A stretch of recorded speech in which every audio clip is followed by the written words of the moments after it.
여러 사람들을 만나다 보니 얘는 오래된 친구라서 내가 잘 알아라고 생각했는데 나중에는 사람 오래 알고 볼 일이다 싶을 만큼 실망스러운 민낯을 보게 되는 경우가 있습니다. 나는 친구라고 생각했는데 상대방은 그렇지 않은 경우도 마찬가지의 경우라고 할 수 있습니다. 내 절친이니까, 오래된 사이니까 하며 참고 받아주다 보면 언젠가는 큰 낭패를 보게 됩니다. 인간관계는 지내온 시간이 중요한 것이 아닙니다.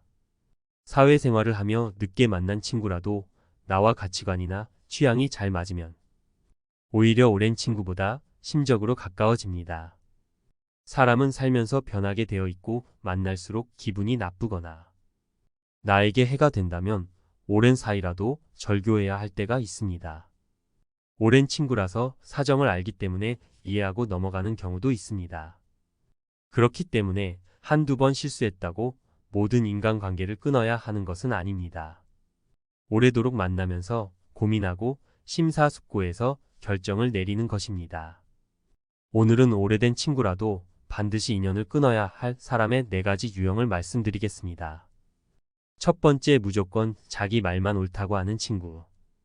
대화를 하다 보면 상대방과 감정적 교류가 생기고 소통을 하며 친밀감이 생기기 마련입니다. 사회생활을 하며 나이 들어서 만난 사람과도 이야기를 나눠보면 나와 가치관이나 생각이 비슷하고 취향도 잘 맞아서 가깝게 지내게 될 수 있습니다. 반면 오랜 친구 중에 안 좋은 일이 있을 때마다 내가 안 될 거라고 했지와 같은 말을 하며 자기 말이 항상 맞다는 식으로 말하는 사람이 있습니다. 이런 사람의 특징은 대화를 승부하고 생각한다는 것입니다. 사소한 것에 대해 이야기를 해도 모든 것은 자기 말이 맞다고 우깁니다. 또한 상대방과 대화를 할 때 가르치려 들고 연설하듯 하며 자기 말만 하려고 합니다. 그렇기 때문에 누군가의 말을 귀담아 듣기보다는 다른 사람에게 훈수 두기를 좋아하고 묻지 않아도 계속해서 조언을 하려고 합니다. 조언의 내용을 들어보면 나를 위한 진심 어린 충고라고 보기는 힘든 경우가 많습니다. 그러다 누군가 자기 의견에 조금이라도 반박하는 말을 들으면 예민하게 반응하고 분노를 일으킵니다. 이렇게 과민 반응을 하는 이유는 심리적 관점에서 볼 때 내면이 열등감으로 가득 차 있기 때문에 그럴 확률이 높습니다. 항상 남들보다 잘나야 한다는 조바심을 내고 대화를 소통의 도구가 아닌 승부라고 생각하기 때문에 항상 승부욕에 사로잡혀 있습니다. 이런 사람들과 어울리다 보면 항상 그 사람의 생각을 강요받는 느낌이 들고 대화하는 것도 부담이 됩니다. 헤어지고 집으로 돌아오는 길에는 마음이 찝찝하고 다시 만나고 싶다는 생각도 들지 않습니다. 살다 보면 웃고 떠들면서 마음이 가볍고 상쾌해지는 날도 있고 어떤 날은 우울해서 위로받고 싶은 날도 있을 것입니다. 그러나 대화로 승부를 보려는 사람들은 위로받고 싶은 날에도 구태여 충고를 하려고 합니다. 다 널 위해서 하는 말이야 라는 말은 속으로는 본인의 지식과 잘남을 과시하고 싶은 마음이 내재되어 있습니다. 이런 식의 대화로 늘 상처 주는 친구가 있다면 멀리 하시기 바랍니다. 두 번째, 사람의 돈으로 나누려는 친구. 오래 만난 친구라도 나이 들수록 삶의 환경에 있어서 천차만별이 됩니다. 경제적 여유나 사회적 위치 등에서 차이가 생깁니다. 하지만 동창 모임에 나가면 이런 차이는 신경 쓰지 않게 됩니다. 어릴 적 순수했던 시절로 돌아가 웃고 떠들며 그때의 추억을 회상합니다. 하지만 속으로는 너무 차이나는 친구에게 불편한 마음이 드는 것이 사실입니다.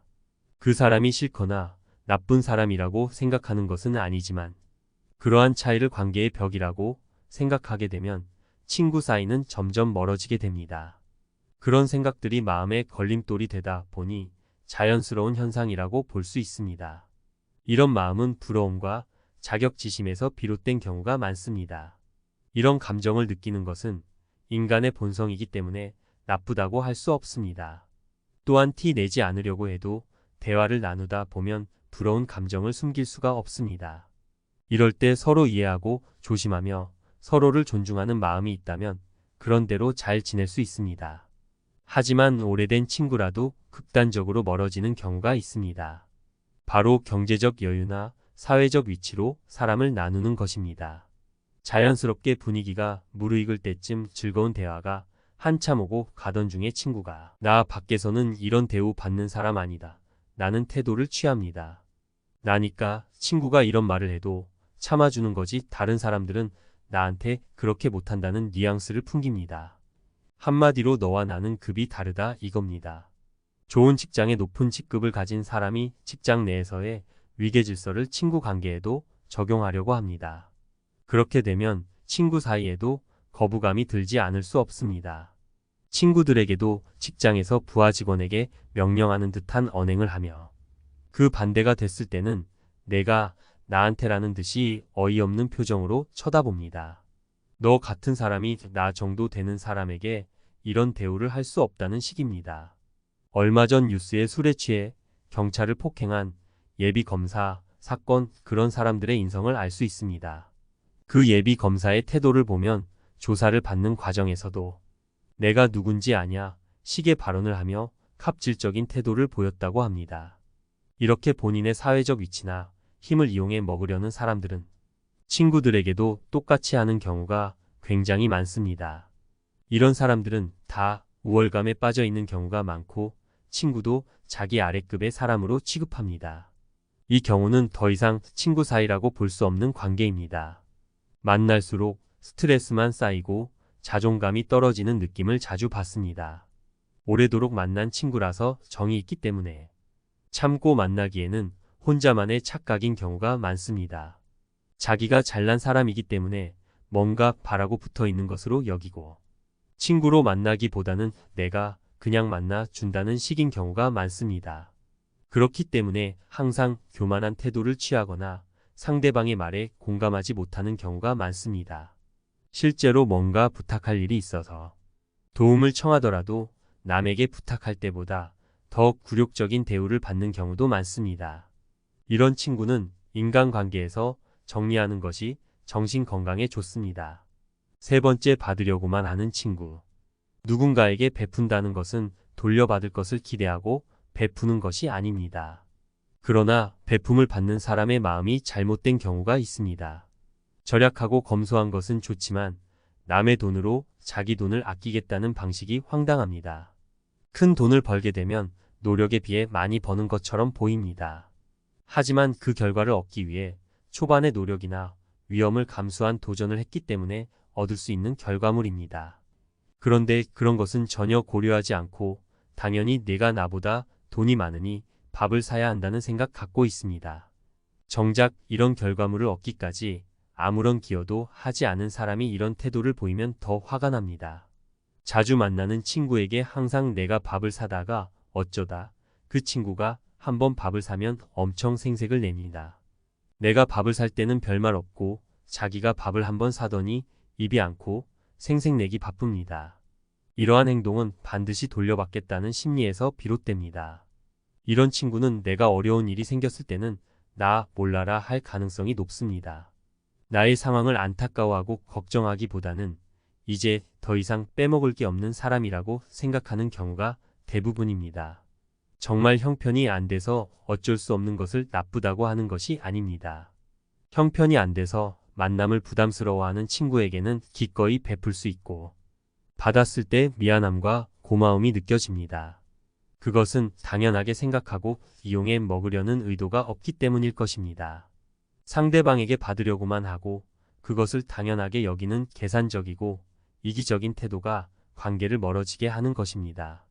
이런 친구에게 돈을 쓸 바에는 불우이웃을 돕는데 쓰는 것이 훨씬 낫다는 생각이 들기도 합니다. 네 번째, 자기 잘못을 인정할 줄 모르는 친구. 아무리 좋은 친구 사이라도 오래 지내다 보면 사소한 말 실수 정도는 할 수 있습니다. 그러나 말 실수를 하는 것이 그 자체로 문제가 되는 것이 아니라 실수한 뒤에 태도가 문제가 되는 경우입니다. 어느 날 친구가 나에게 은근히 기분 나쁜 농담을 해서 불편한 기색을 드러내면 뭐 그런 걸 갖고 그래라는 식으로 오히려 속 좁은 사람 취급을 합니다. 이런 사람은 보통 자기가 그런 말을 들었을 때는 굉장히 예민하게 반응하며 흥분합니다. 내가 싫은 것을 상대방에게 하지 않는다는 생각은 찾아볼 수 없습니다.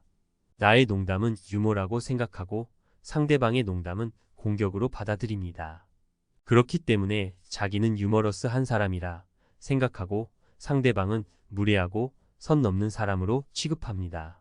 이런 태도는 자기 잘못은 인정하지 않고 모든 것을 상대의 탓으로 돌리는 마음에서 비롯됩니다. 잘못된 것을 고치는 것의 시작은 잘못됨을 아는 것에서부터 시작되고 잘못을 인정하는 것이 고치려는 마음이 됩니다. 자기 잘못을 인정할 줄 아는 친구들은 실수했을 때 미안해 할 줄 알고 앞으로는 같은 실수를 하지 않으려고 노력합니다. 그런 사람들은 어떤 분야에서도 인정할 줄 모르는 사람에 비해 상대적으로 발전적인 경향을 보입니다. 완벽한 사람은 없습니다. 그러나 완벽하지 않음을 인정하고 발전해 나가는 사람은 어딜 가나 환영받고 그 사실을 인정하지 못하는 사람은 시간이 지날수록 현실에 안주하거나 오히려 퇴보하며 그 탓을 남에게 돌리는 경우가 많습니다. 아무리 오래된 친구라도 계속해서 나에게 해를 끼친다면 끊어낼 줄 알아야 합니다. 세상에는 아름답고 좋은 것들도 많지만 우리에게 주어진 시간은 한정적이기 때문에 나의 감정을 억누르며 만나야 하는 관계가 있다면 때로는 관계를 끊음으로써 시간과 감정을 낭비하지 않을 수 있습니다. 어쩌면 걱정했던 것과는 달리 속 시원하고 오히려 삶이 편해지는 경험을 하게 될지도 모릅니다. 사람에게 지나치게 집착하고 시달릴 필요는 없습니다. 나와 맞는 사람이 있고 맞지 않는 사람도 있습니다. 그 중에 누가 나쁘다고 할 수도 없습니다. 다만 나와 맞지 않는 관계를 지속하기 위해 나를 계속해서 희생할 필요는 없다는 것입니다. 첫 번째, 무조건 자기 말만 옳다고 하는 친구. 두 번째, 사람의 돈으로 나누려는 친구. 세 번째, 받으려고만 하는 친구. 자기 잘못을 인정할 줄 모르는 친구. 이 네 가지를 기억하며 나에게 맞는 좋은 인간관계를 찾아가는데 조금이나마 참고가 되시길 바라며 편안한 마음으로 아름답게 미소 짓는 여러분이 되셨으면 좋겠습니다.